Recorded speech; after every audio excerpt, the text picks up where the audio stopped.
Jeron, young player na ang saya siguro maging kakampi nito sa Alaska?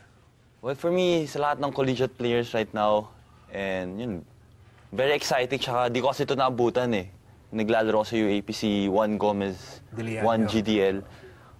Yun, syempre, alam naman natin yung dinala niyang legacy sa UP na pinarating niya sa finals. Eh, during sa time ko, buong 5 years ko, yung UP ng Kulelat eh. So... Arigo, yung pagkasabi na ng Kulelat, solid eh. Medyo last place talaga eh. I mean, alam naman natin lahat yun. Pero... Sa cheering, maganda yung kanila. Yun kasi pinapanood ko minsan sa UAP eh.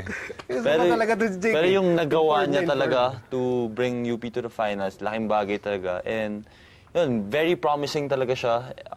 Very athletic din and... Yun, well-rounded player talaga siya, so...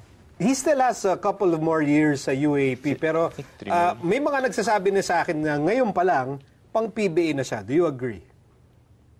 Well, yeah, feeling ko.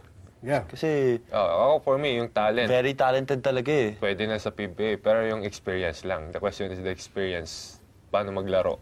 Iba yung laro sa UAP, iba yung laro ng mama sa PBA. Which is what you learn from NCAA to PBA. Nalaman mo yan. Titirahin daw ni Jake. Ito, experience mo. Lahat tayo nagdaan dyan, di ba? pero there's no question about yung skill level nung bata that he has the tools. Skill level in basketball IQ. Ano ba yung, sige, just to wrap this up.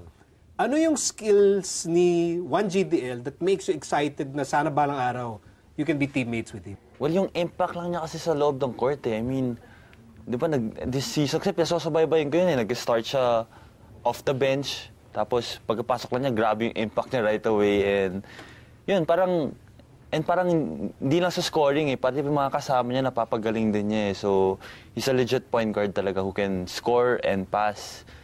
Does everything for the team.